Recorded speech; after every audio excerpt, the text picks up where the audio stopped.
शील प्रभुपाद की जय। Shrimad Bhagavatam canto first chapter second और 26 नंबर श्लोक से शुरू होगा।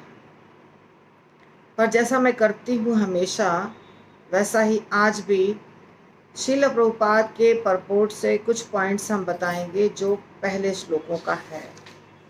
बहुत महत्वपूर्ण पॉइंट्स हैं।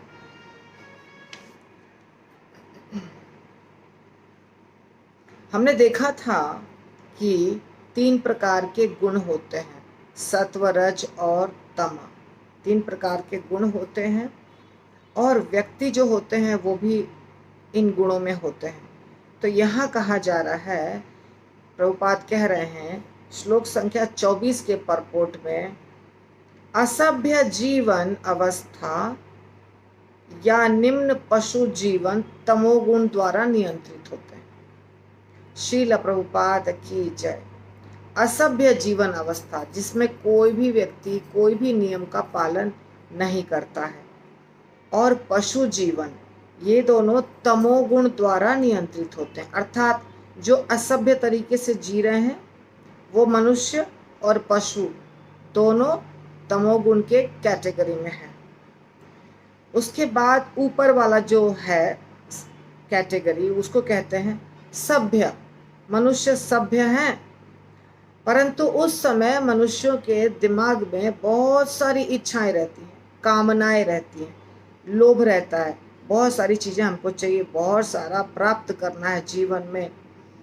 तो इसीलिए वो रजोगुण की अवस्था है। ठीक है।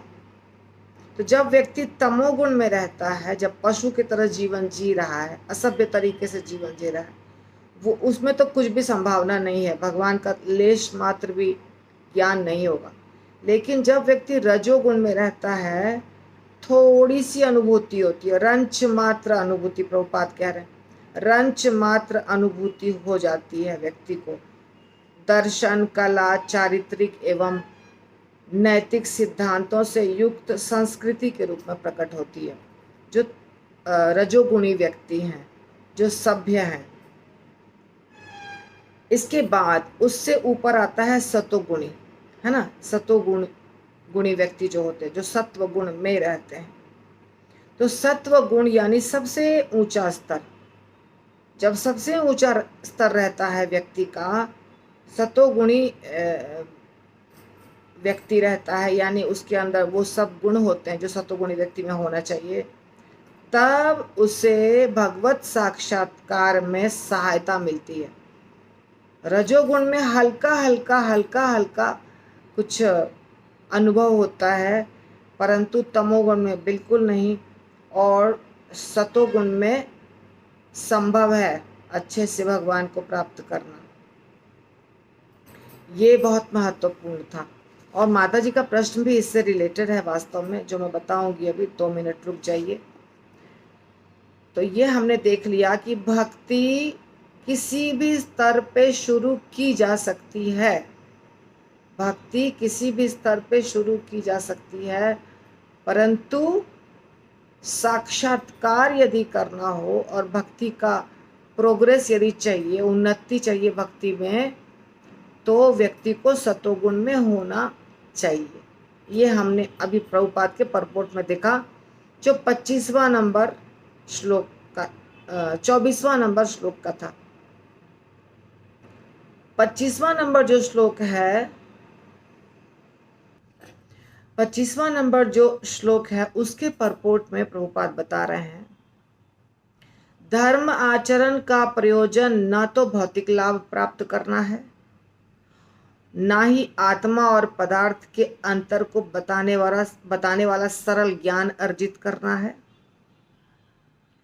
धार्मिक अनुष्ठानों का चरम उद्देश्य अपने आप को भव बंधन से छुड़ाना और उस दिव्य जगत में स्वतंत्रता का जीवन पुनः प्राप्त करना है, जहां परम पुरुष भगवान रहते हैं। धर्म, जब हम धर्म को फॉलो करते हैं तो धर्म के द्वारा धन दौलत भी प्राप्त होता है ना।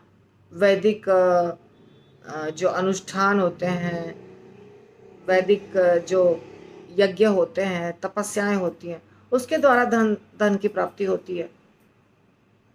परंतु प्रभुपाद कह रहे हैं भौतिक लाभ प्राप्त करना धर्म का प्रयोजन नहीं होना चाहिए, गलत है।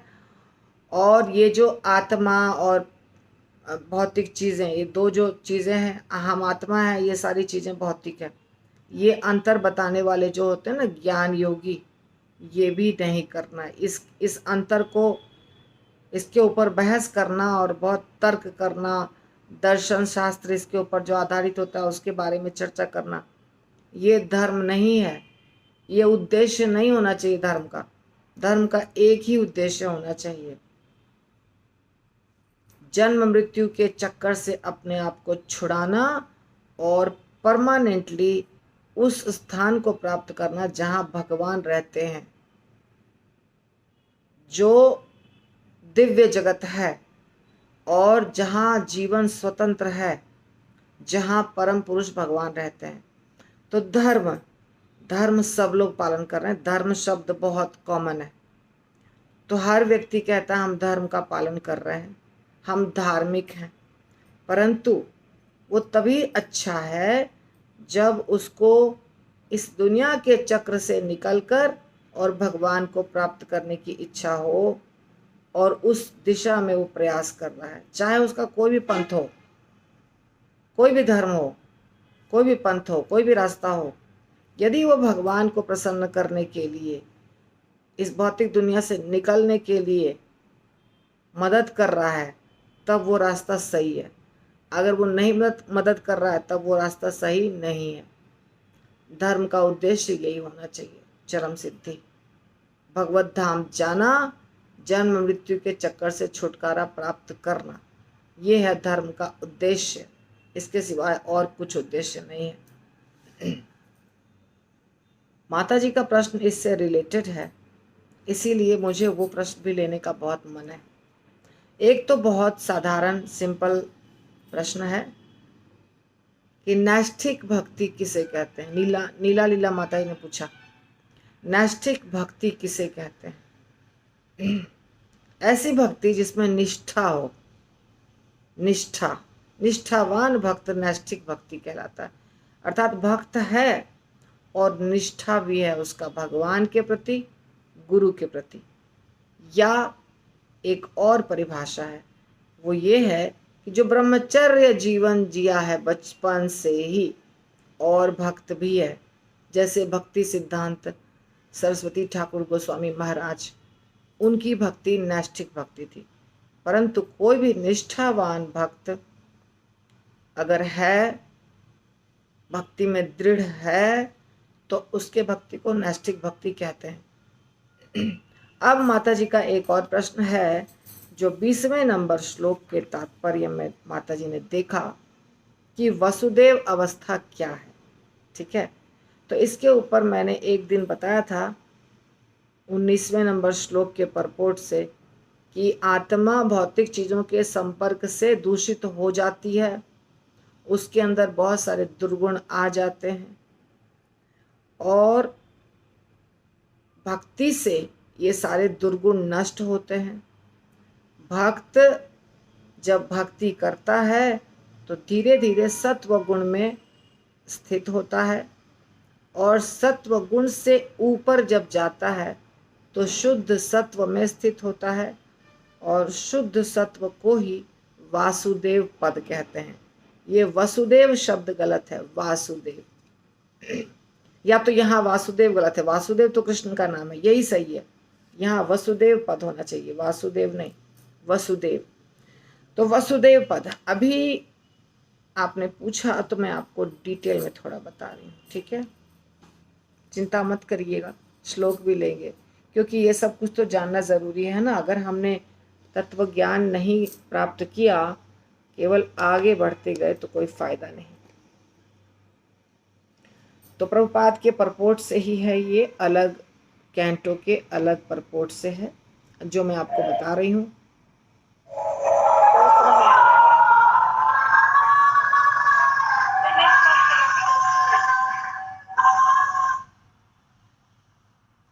जीवात्मा स्वाभाविक रूप से शुद्ध है।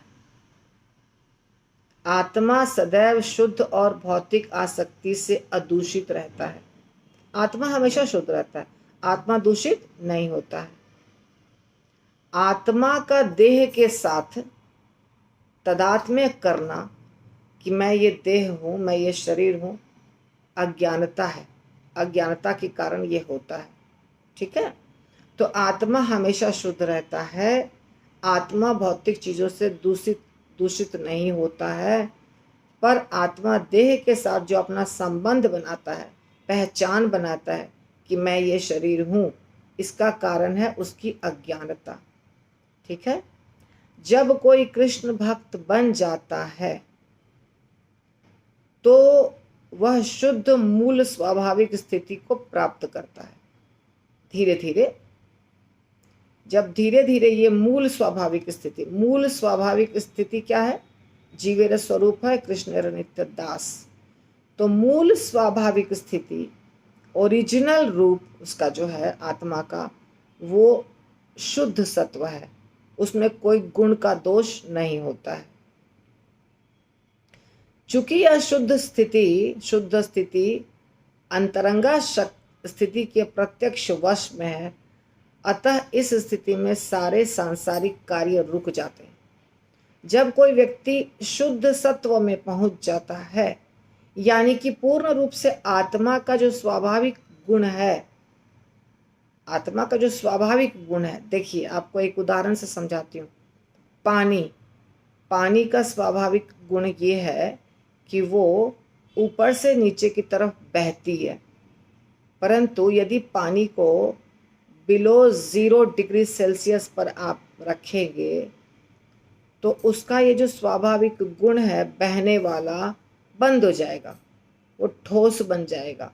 अब वो कहीं नहीं बहेगा, एक जगह रखा रहेगा। तो क्यों हुआ ऐसा?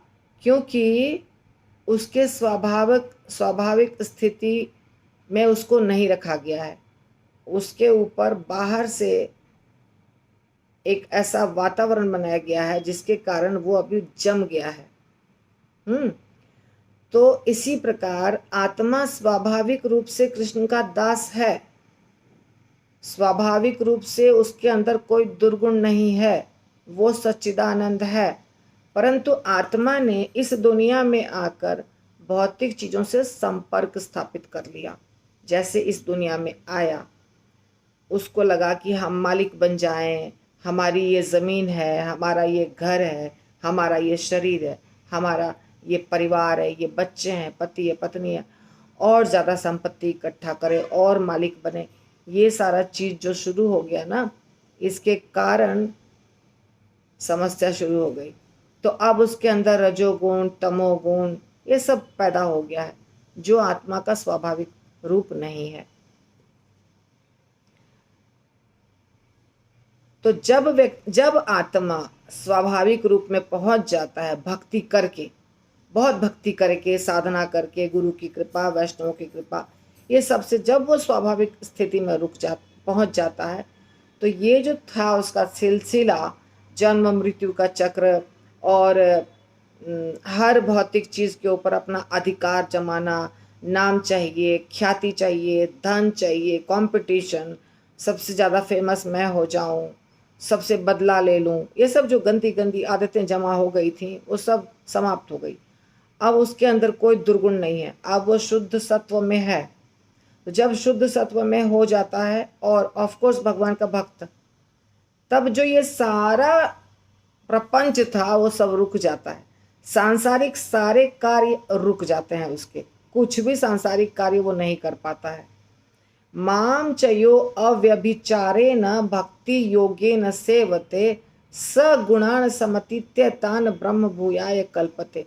भगवान कहते हैं भगवद गीता में 14.26 में, जो मेरी भक्ति करता है, अच्छे से करता है, शुद्ध तरीके से करता है, वो सारे गुणों से परे हो जाता है। ठीक है, अब वो ब्रह्म पद को प्राप्त कर लिया, ब्रह्म भूयाय कल्पते, वो ब्रह्म पद को प्राप्त कर लिया। वसुदेव पद, ब्रह्म पद, शुद्ध सत्व सब एक है।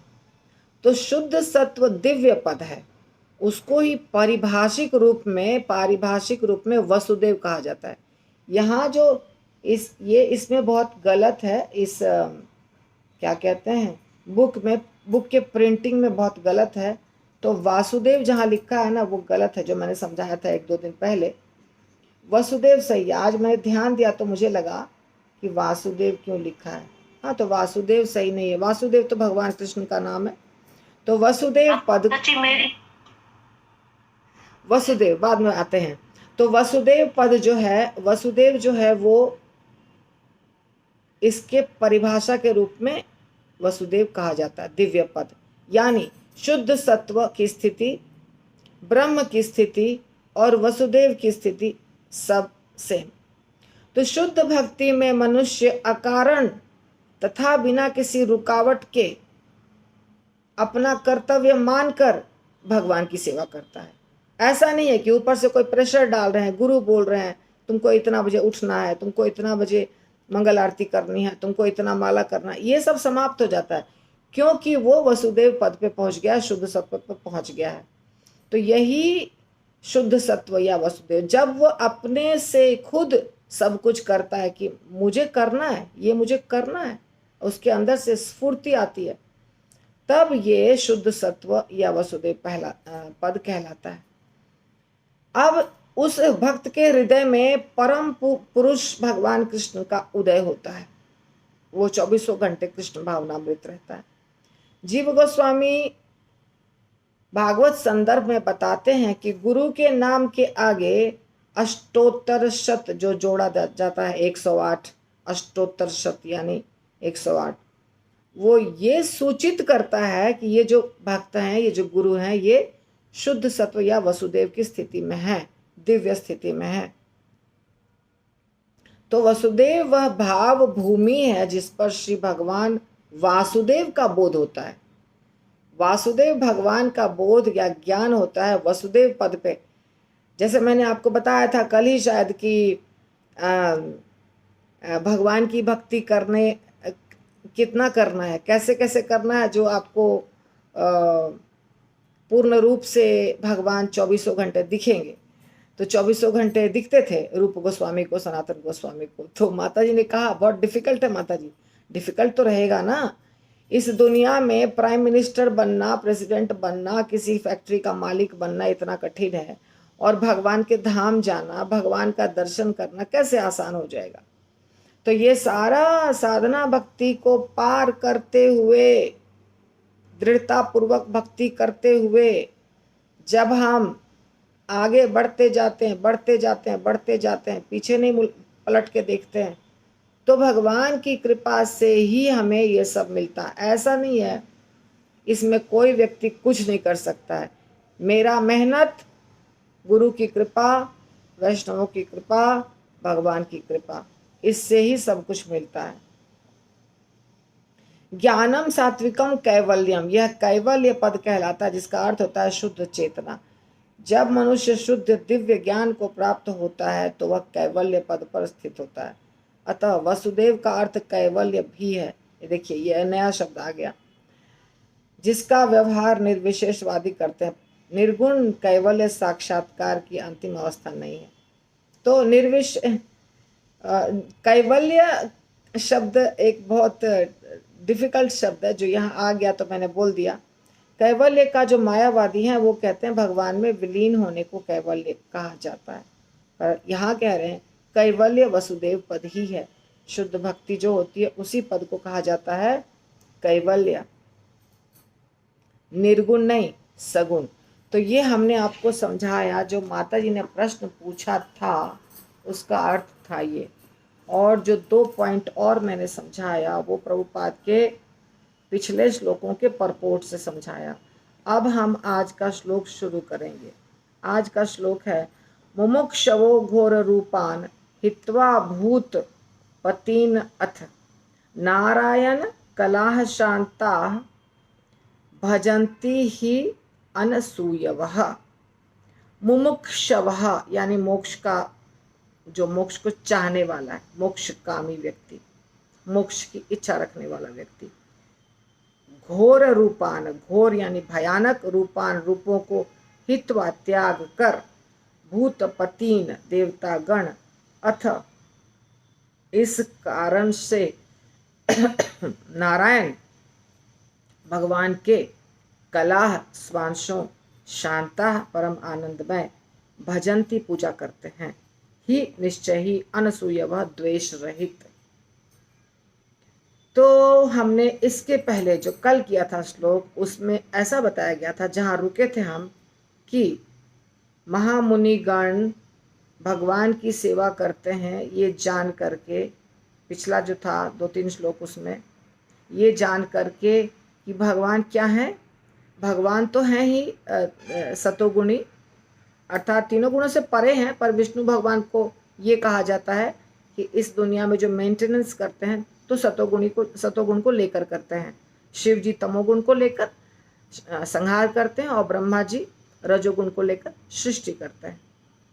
अब ये श्लोक बताया था कल, जो सुत गोस्वामी ने, उन्होंने कहा था कि ये सब कुछ जान करके ही महामुनिगण, ऋषि मुनिगण जो हैं वो विष्णु भगवान की पूजा करते हैं, क्योंकि विष्णु भगवान की पूजा करने से हमें परम लाभ प्राप्त होगा। यह हमने कल देखा था।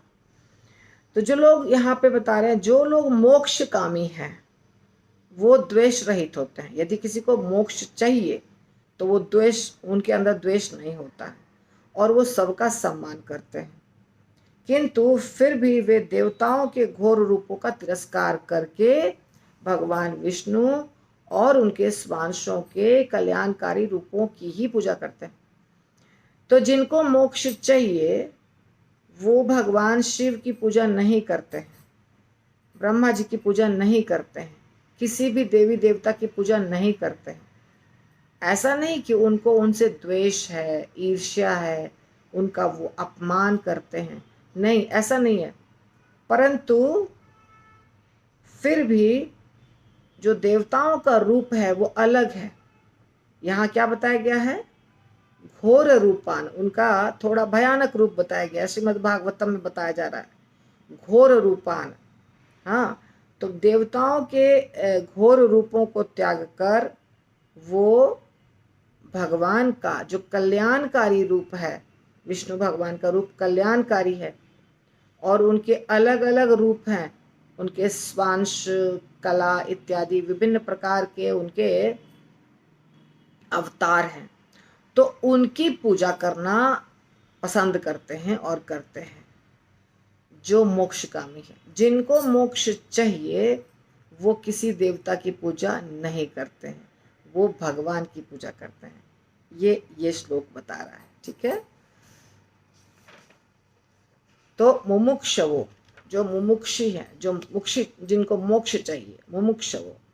अगला श्लोक है, रजः तमः प्रकृतयः समशीला भजन्ति वै पितृभूत प्रजेश आदीन श्रिया ऐश्वर्य प्रजा इप्सवः।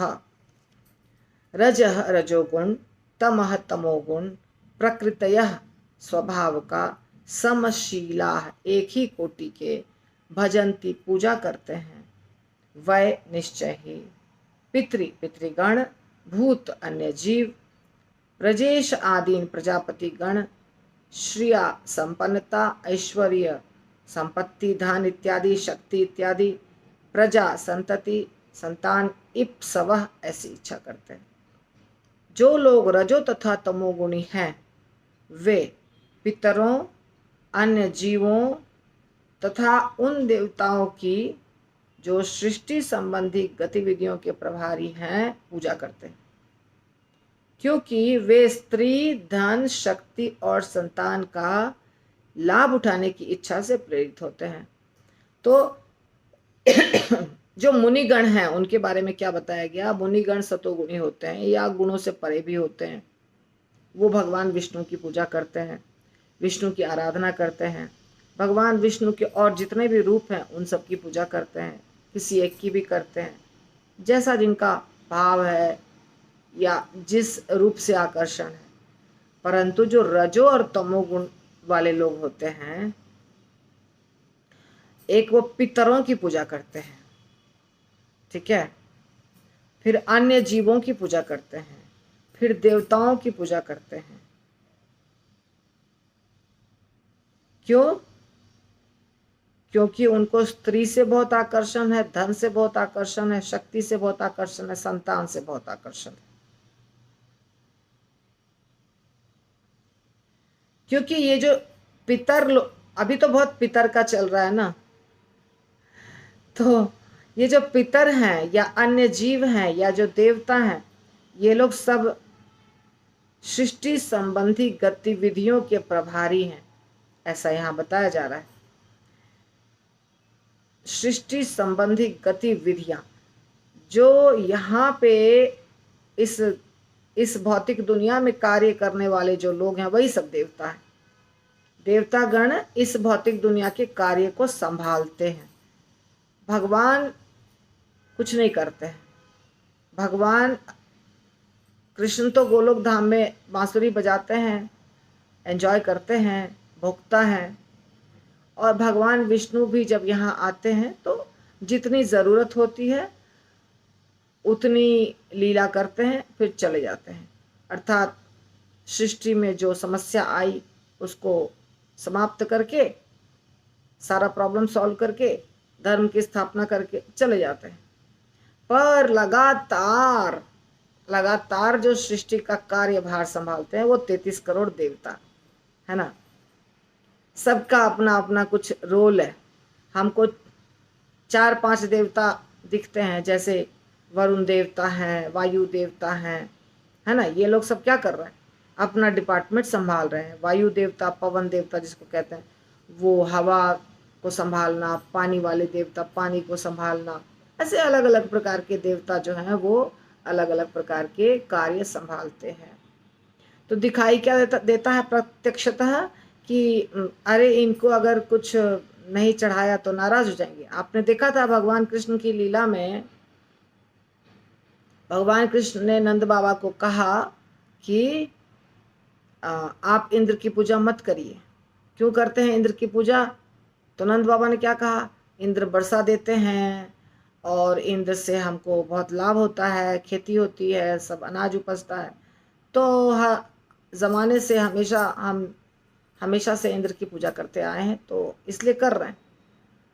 तो भगवान इंद्र को सबक सिखाना चाहते थे। भगवान ने बोला कि मत करिए, गोवर्धन की पूजा कीजिए। तो इंद्र नाराज हो गया।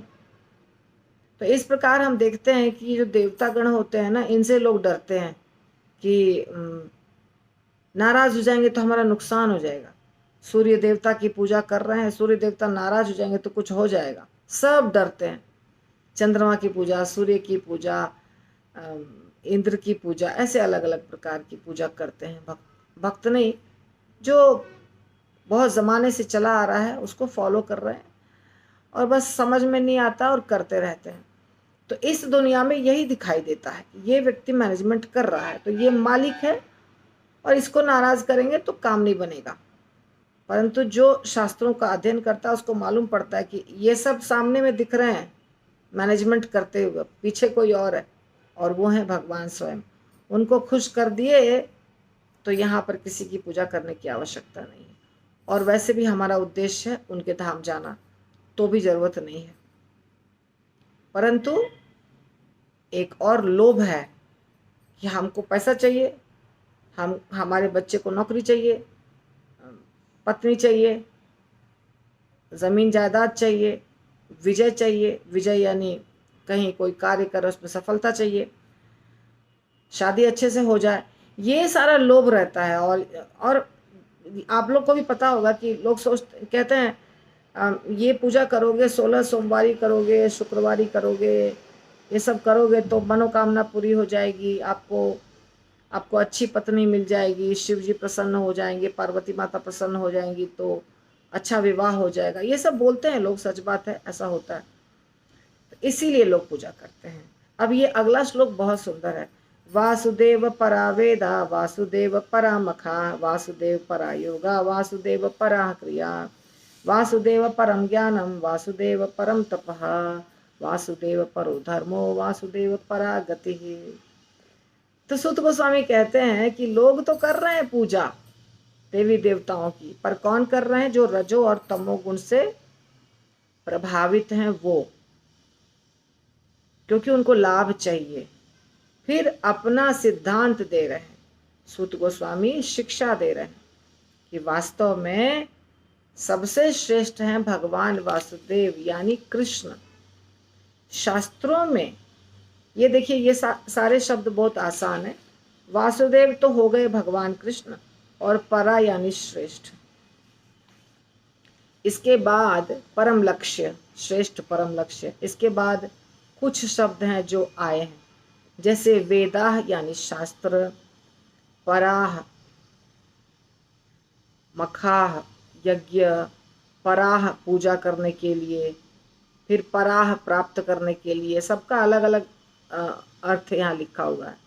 फिर योगाह यौगिक साज सामग्री, फिर पराह अधीन, फिर क्रिया सकाम कर्म, परम परम, ज्ञानम ज्ञान, भगवान वासुदेव यानी भगवान सर्वश्रेष्ठ, तपह तपस्या, परह सर्वोच्च गुण, धर्म धर्म, वासुदेव भगवान, पराह चरम गति जीवन लक्ष्य। तो ये सबका अलग अलग अर्थ है सारे शब्दों का। शास्त्रों में ज्ञान का परम उद्देश्य भगवान श्री कृष्ण है। यज्ञ करने का उद्देश्य भगवान कृष्ण को प्रसन्न करना, योग उन्हीं के साक्षात्कार के लिए है। सारे सकाम कर्म अंततः उन्हीं के द्वारा पुरस्कृत होते हैं। वे परम ज्ञान हैं और सारी कठिन तपस्याएं उन्हीं को जानने के लिए की जाती है। उनकी प्रेम पूर्ण सेवा करना ही हमारा धर्म है। वे ही जीवन के चरम लक्ष्य हैं। ये सूत गोस्वामी बता दिए कि अभी तक ऐसा ऐसा है, सतोगुणी लोग भगवान को पूजते हैं, तमोगुणी रजोगुणी देवी देवताओं को पूजते हैं, परंतु श्रेष्ठ क्या है? सब कुछ भगवान कृष्ण ही करते हैं, और दुनिया में जितनी चीजें होती है वो सब भगवान कृष्ण के प्रसन्नता के लिए है। क्योंकि शास्त्रों में जितना ज्ञान है वो भगवान कृष्ण के लिए है। शास्त्र बताता है कि ज्ञान का परम उद्देश्य है भगवान कृष्ण। यज्ञ जितने करते हैं उनका भी उद्देश्य है भगवान कृष्ण को प्रसन्न करना। योग जितने हैं उनका भी है उद्देश्य कृष्ण का साक्षात्कार। सारे सकाम कर्म जो व्यक्ति करते हैं और उसके बदले जो उनको लाभ मिलता है वो भी भगवान कृष्ण ही देते हैं। परम ज्ञान प्राप्त करने के लिए जो कठिन कठिन तपस्याएं की जाती है, वो अंत में ज्ञान यही मिलता है कि भगवान कृष्ण ही परम है। सारे ज्ञान का निचोड़ यही है। तो उनकी ही पूजा करना हमारा धर्म है। प्रेम पूर्ण तरीके से उनकी सेवा करना, पूजा करना हमारा धर्म है, और यही जीवन का चरम लक्ष्य है। तो आज का क्लास यहीं समाप्त। क्लास यानी प्रश्न अभी आपको पूछना है, और जो मेरा था लेक्चर वो हो गया समाप्त। तो अब आप प्रश्न पूछिए।